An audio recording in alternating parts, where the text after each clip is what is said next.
स्वागत है आप सभी का एकेडमिक विंग्स के यूट्यूब चैनल पे। आज हम लोग स्टार्ट करने वाले हैं राइट अगेंस्ट एक्सप्लॉइटेशन। जो हमारा फंडामेंटल राइट्स का सीरीज चल रहा है उसमें हम लोग राइट अगेंस्ट एक्सप्लॉइटेशन यानी कि शोषण के विरुद्ध जो अधिकार हमको दिया गया है हमारे कॉन्स्टिट्यूशन में, हमारे संविधान में, उसके बारे में देखेंगे। इसकी चर्चा आर्टिकल 23 और 24 जो हमारा अनुच्छेद 23 और 24 है उसके तहत किया गया है। इसमें जो पहला आर्टिकल है हमारा आर्टिकल 23, जो अनुच्छेद 23 है आर्टिकल 23, इसके अंतर्गत क्या आता है कि प्रोहिबिशन यानी कि रोक, उस पर क्या है, बैन है, मनाही है। किस चीज पे? ह्यूमन ट्रैफिकिंग पे और फोर्स्ड लेबर पे। अब ये दो जो शब्द यूज किया गया है इसका जो दायरा है वो बहुत बड़ा है, बहुत ही ब्रॉडर कंसेप्ट में इस दोनों शब्द को यूज किया गया है, एक ह्यूमन ट्रैफिकिंग को और एक फोर्स्ड लेबर को। ह्यूमन ट्रैफिकिंग कहने का मतलब यह है कि उसके अंतर्गत किसी भी तरीके का जो मेन हो गए, वुमेन, चिल्ड्रेन, इनकी जो खरीद बिक्री की जाती है जस्ट लाइक गुड्स, जो सामान की तरह जो महिला हो गए, पुरुष हो गए, बच्चे हो गए, इनकी खरीद बिक्री की जाती है।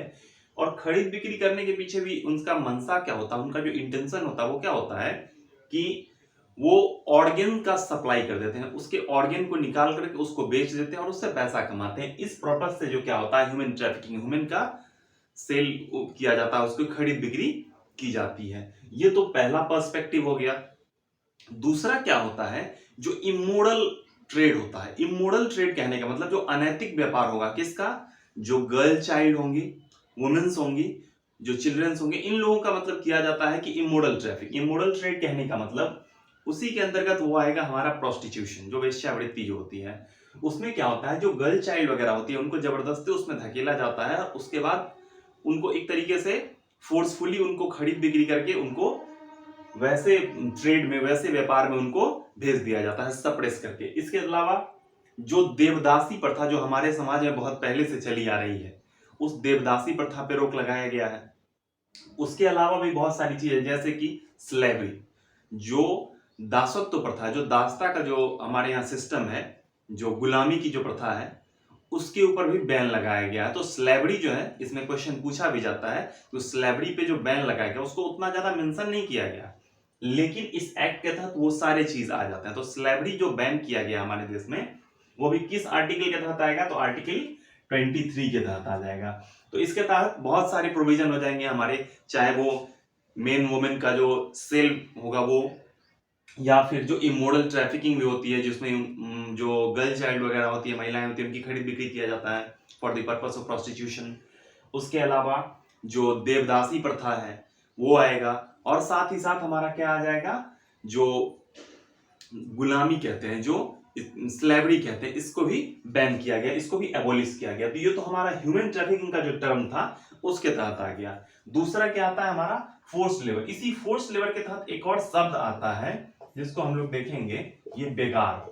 ये जो बेगार शब्द है इसका मतलब क्या होता है कि कंपलसरी वर्क, आपको काम करना है और बदले में कोई रेम्यूनरेशन जो है, जो कोई उसका जो पारिश्रमिक होता है वो नहीं दिया जाएगा, ये बेगार होता है। ये बेगार जो टर्म है हमारा फोर्स लेबर के तहत ही आता है। ये हमारा जो सोसाइटी का जो पहले से ढांचा बना हुआ है उसमें जो जमींदारी प्रथा, उस जमींदारी प्रथा के समय से अभी तक क्या है, प्रिवेलेंट है। अब हमारे देश में क्या ये सब चीज कानून बन गया है, तो इन सब चीजों के ऊपर बहुत हद तक रोक लग गई है। ये बेगार मतलब क्या होता है कि फोर्सफुली आपसे तो काम करवाया ही जा रहा है, वो कंपलसरी होता है, और बदले में क्या होता है कि कोई भी जो पारिश्रमिक होता है, जो कोई रेम्यूनरेशन होता है, वो नहीं दिया जाता। ये बेगार के तहत आएगा। इसके अलावा किसी भी तरीके का जो फोर्स लेबर, जिसको कि बलात् श्रम कहते हैं, force labour in any form, वो आप नहीं करवा सकते उसके विल के अगेंस्ट, या फिर जिस लेवल का वर्क करवा रहे हैं, जितना आप काम ले रहे हैं उससे ज्यादा उसके एवज में जो पैसा होना चाहिए, उसका रेम्यूनरेशन होना चाहिए, वो अगर उस चीज को सेटिस्फाई नहीं करता है तो वो भी फोर्स लेबर की कैटेगरी में आ जाएगा। तो ऐसे सारे ऑफेंस जो है वो किस में आ जाते हैं हमारे? वो आर्टिकल 23 के तहत फोर्स लेबर किया जाता है। इन सारी चीजों के लिए क्या है, पनिशेबल ऑफेंस इसको माना गया है, और सबके अगेंस्ट क्या है, लॉज बनाए गए हैं, जो कानून बनाया गया है कि इसके तहत आपराधिक मामला है ये सब, और आपराधिक श्रेणी में यह आता है। इसके लिए कड़े दंड का भी प्रावधान है।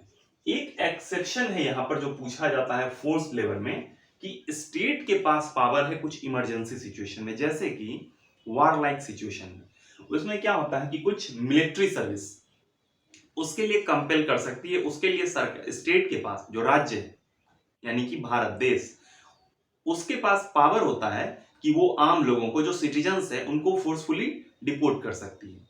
उसके ये तो मिलिट्री सर्विस हो गया, हमारा डिफेंस सर्विस। उसके अलावा कुछ सोशल सर्विसेज होते हैं, उसमें भी फोर्स कर सकते हैं, लेकिन उसमें भी कंडीशन है।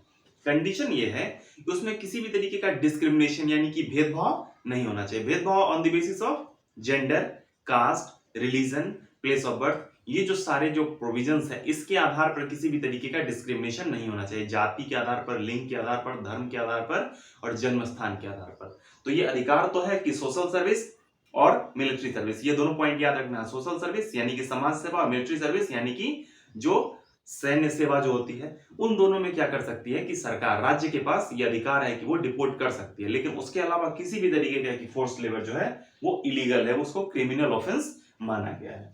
तो ये हमारा आर्टिकल 23 के तहत आ गया। अब हम लोग आते हैं आर्टिकल 24, जो हमारा ये है, ये हमारा क्या आ जाएगा, आर्टिकल 24। इस आर्टिकल 24 के तहत अगर हम देखें तो प्रोहिबिशन है, इस पर भी रोकथाम है। किस चीज पर, तो employment of children in factories etc. अब जो ये ईटीसी लगाया गया है, ईटीसी में बहुत सारा चीज आ जाएगा। तो और इसमें इंपॉर्टेंट हमारे लिए क्या है, चिल्ड्रन। चिल्ड्रन में दो कंडीशन, एक तो जो 14 या उससे कम है, 14 या उससे कम है, और एक क्या है, 14 या उससे ज्यादा है। ये दोनों कंडीशन है। 14 साल या उससे कम उम्र के बच्चों के लिए कंडीशन है, और 14 साल से जो बड़े बच्चे हैं उनके लिए कंडीशन है, यानी कि 15 साल। तो इसमें कंडीशन क्या है, प्रोहिबिशन लगा है कि किसी भी तरीके का हैजार्डस सिचुएशन, हैजार्डस मतलब जहां पर कि अनसेफ सिचुएशन, वो खतरनाक हो, अनसेफ इन्वायरमेंट में काम करवाना, ये क्या है, क्रिमिनल ऑफेंस माना जाएगा। किससे, चिल्ड्रन से, और specially children who are below 14 years, 14 साल या उससे कम उम्र के बच्चों से किसी भी तरीके की खतरनाक स्थिति में, खतरनाक वातावरण में, इन्वायरमेंट में, हैजार्डस सिचुएशन में, लाइक माइंस, जो माइनिंग का जो काम होता है उसमें, जो कंस्ट्रक्शन साइट होता है जहां पे कि किसी भी तरीके का जो कंस्ट्रक्शन है उसका काम हो रहा है, जो पटाखे की फैक्ट्री हो गई, जो पटाखे फैक्ट्री होते हैं उसमें, या फिर जैसे कि एस्बेस्टस फैक्ट्री हो गए, इस टाइप के किसी भी सिचुएशन में कहीं पर भी काम करवाना क्या है, 14 या उससे कम उम्र के बच्चों के लिए क्या है, ये अनसेफ और ये क्रिमिनल ऑफेंस में, ये ऑफेंस में आ जाता है। अब क्या हुआ, सरकार ने देखा कि ज्यादातर लोग जो काम करवा रहे हैं वो या तो डोमेस्टिक हेल्प में जो बच्चे होते हैं उनको एज ए नौकर रख लेते हैं, या फिर जो ढाबा होते हैं, जो होटल्स होते हैं, या फिर जो इसी तरीके के जो इन्वायरमेंट वाले जगह होते हैं, दुकान होते हैं, वहां पर हेल्पर में क्या होते हैं कि बच्चों को रख लिया जाता है, वहां पर चाइल्ड लेबर को मतलब लिया जाता है एक तरीके से। तो सरकार क्या की, अब 2006 में 2006 में चाइल्ड लेबर जो था एक तरीके से किसी भी फॉर्म में, उसको बैन कर दी। उसके तहत क्या हुआ कि किसी भी तरीके का ढाबा हो गया, जो होटल्स होंगे, रेस्टोरेंट्स होंगे, जो शॉपकीपर्स वगैरह होते हैं जिनका जो शॉप होता है उसमें, या फिर डोमेस्टिक हेल्प में, किसी भी सिचुएशन में 14 साल या उससे कम उम्र के बच्चों को जॉब नहीं दिया सकता है, उनसे काम नहीं करवाया जा सकता है। मतलब कहने का, चाहे वो कंडीशन सेफ हो या अनसेफ हो, 14 साल या उससे कम उम्र के बच्चों से काम करवाना क्या है, ये अपराध माना जाता है। इसको क्रिमिनल ऑफेंस के तहत ट्रीट किया जाएगा, यानी कि चाइल्ड लेबर जो है अपने यहाँ वो बैन है, बाल श्रम नहीं करवाया जा सकता। अब क्या हुआ, ये तो 2006 का मामला आ गया। अब 2016 में क्या हुआ, 2016 में सरकार ने एक नया एक्ट लाया। इस एक्ट के तहत क्या हुआ कि 14 साल से कम उम्र के बच्चों के लिए तो सारा जो प्रावधान था वो पहले जैसा ही रहा, ना तो सेफ कंडीशन में ना तो अनसेफ कंडीशन में। लेकिन 14 साल से उम्र यानी कि 15 साल या उससे जो बड़े बच्चे हैं, जो यानी कि एडोलसेंस से पहले, तो वैसे जो बच्चे हैं उनके लिए क्या कंडीशन लाया गया कि वो अनसेफ कंडीशन में, हजार्डस सिचुएशन में, जहां पर क्या है, स्थिति खतरनाक हो, जहां पर उनको हानि हो सकती है किसी भी तरीके की, वैसे में तो उनको काम नहीं करना है। लेकिन जो कुछ सेफ कंडीशन है वहां पे वो काम कर सकते हैं। कौन, जो 14 प्लस वाले लोग, 14 से कम वाले नहीं, 14 प्लस वाले लोग जो हैं वो काम कर सकते हैं। ये हमारा एक्ट कब चाहिए, 2016 में ये हमारा एक्ट लाया। इसके बाद बदलाव आया, हमको 2006 में भी देखना है, 2016 ये किस आर्टिकल के तहत ये सारा चीज आएगा, तो आर्टिकल 24 आएगा। इस आर्टिकल पे तो इस तरीके से हम लोगों ने इसमें देखा, चाहे वो आर्टिकल 23 हो या आर्टिकल 24 हो, दोनों में जो एक्सप्लॉइटेशन हो रहा था, दोनों में जो शोषण हो रहा था, उस शोषण के विरुद्ध अधिकार हमको दिया गया है। तो हमारे पास ये जो टर्म दिया गया, राइट अगेंस्ट एक्सप्लॉइटेशन, शोषण के विरुद्ध अधिकार, 23 और 24 में इंपॉर्टेंट क्या याद रखना है, ह्यूमन ट्रैफिकिंग, फोर्स्ड लेबर और इसमें चिल्ड्रेन का जो एम्प्लॉयमेंट होगा, जो चाइल्ड लेबर होगा, उसके खिलाफ अधिकार हमको दिया गया है आर्टिकल 24 में। इस तरीके से हम लोगों ने दोनों जो आर्टिकल्स थे राइट अगेंस्ट एक्सप्लॉयटेशन के, उसको काफी डेप्थ में जाकर के हम लोगों ने इसका एनालिसिस किया। Thank you.